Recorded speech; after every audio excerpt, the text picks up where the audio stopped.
আসসালামু আলাইকুম প্রিয় শিক্ষার্থী বন্ধুরা, আজকে তোমাদের জন্য একটি গুরুত্বপূর্ণ বিষয় হাজির করেছি।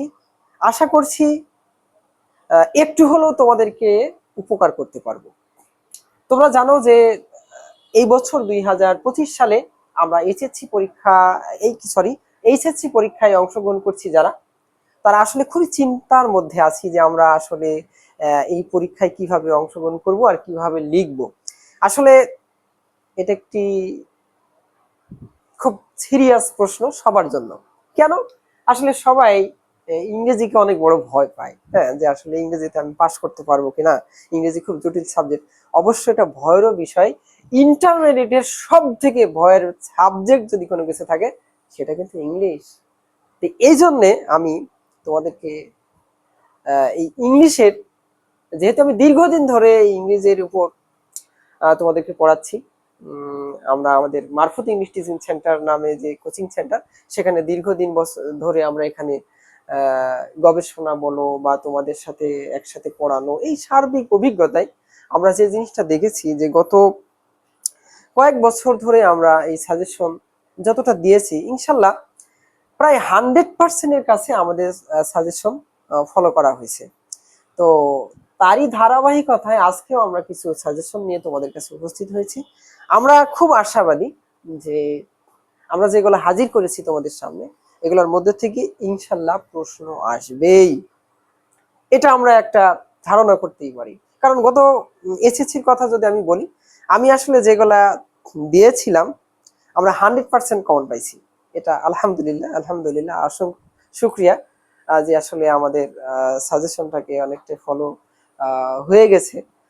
তো আমরা এবারও আশাবাদী তোমাদের জন্য যে আসলে যেগুলা নিয়ে আনছি ইনশাল্লাহ কমন পাবো। তো আমরা ভিডিও আর বেশি লং করতে চাচ্ছি না। আমরা তোমরা দেখতেই পাচ্ছ যে আমরা এখানে কিছু সাজেশন নিয়ে আসছি, যে HSC 2025 English first paper suggestion. তো সর্বপ্রথম আমি সিন প্যাসেজে কিছু সাজেশন নিয়ে আনছি। দেখো যে অসংখ্য কিন্তু সিন প্যাসেজ আছে, তার মধ্য থেকে আমরা বেছে বেছে শুধুমাত্র 10টা নিয়ে এসেছি, হ্যাঁ, এবং এই 10টার মধ্য থেকে আমরা কিন্তু মার্কিং করছি দেখো মাত্র 5টা। আমরা আশাবাদী যে এই 10টার মধ্যে প্রশ্ন আসবে ইনশাল্লাহ, এবং এর মধ্য থেকে সব থেকে বেশি যেটা ইম্পর্টেন্ট সেটা হচ্ছে এই 5টা। তোমরা খেয়াল করতে পারো, ড্রিমস হ্যাভ ফ্যাসিনেটেড, এটা কিন্তু খুব ইম্পর্টেন্ট একটি সিন প্যাসেজ। এই প্যাসেজ অবশ্যই পড়বে। 2 নম্বর হচ্ছে দ্য ফেমাস গ্রিক নামে একটা প্যাসেজ আছে, আমরা তোমাদের দীর্ঘদিন ধরে এই প্যাসেজটি পড়াইছিলাম, এটা নিশ্চিত তোমরা পড়ে নিবে। তারপরে 4 নম্বরে যেটা আনছি সেটা হচ্ছে নেলসন ম্যান্ডেলা। আসলে নেলসন ম্যান্ডেলার প্যাসেজ খুবই ইম্পর্টেন্ট আমাদের জন্য, এটা অবশ্যই দেখবে।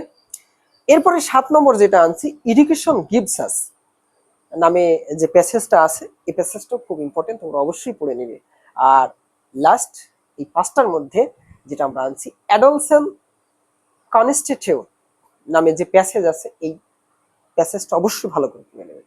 বাকি এই 5টা বাদে, মানে যেটা স্টার চিহ্ন দিয়েছি, এই 5টা বাদে আরো 5টা থাকছে, এগুলোও ইম্পর্টেন্ট, তবে এই 5টা বেশি ইম্পর্টেন্ট তোমাদের জন্য। আচ্ছা, এরপরে আমরা বি অংশে দেখো সিন প্যাসেজে আমরা আরো কিছু প্যাসেজ এখানে আনছি। সেটা হচ্ছে যে দেখো যে ফলো চার্ট, আমাদের 2 নম্বরে এই ফলো চার্টটা আসে। তোমরা জানো যে এই ফলো চার্টের আমরা ঠিক 10টা প্যাসেজ এখানে কালেকশন করছি। তো এই 10টার মধ্যে 5টা সব থেকে মোস্ট ইম্পর্টেন্ট, আমি আশা করি ফলো চার্টের মধ্যে আসবে ইনশাআল্লাহ। 1 নম্বরে দেখো দ্য টাইম অফ অ্যাডolescence, খুব ইম্পর্টেন্ট একটা প্যাসেজ।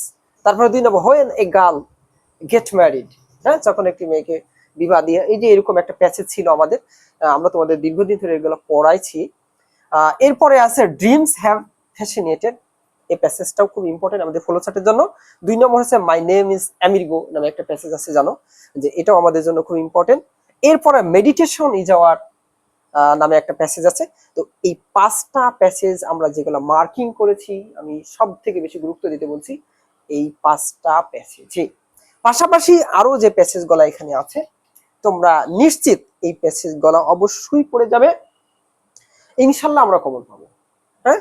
কারণ আমরা সব থেকে বেশি গুরুত্বপূর্ণ প্যাসেজ হিসাবে হাইলাইট করছি, যেটা হচ্ছে স্টার চিহ্ন দেয়া। দেখো যে লাল কালি দিয়ে যেগুলা স্টার চিহ্ন, এই প্যাচেজ মানে তোমরা মনে করতে পারো যে এখানে 5টা আর এখানে 5টা, সব মিলে 10টা, আর সার্বিকভাবে 10টা, মানে 20টা, এখানে 10টা এখানে 10টা, সার্বিকভাবে আমাদের এই 20টা, এই 20টার মধ্যে ইনশাল্লাহ তোমরা কমন পাবে, এটা আমরা খুবই আশাবাদী।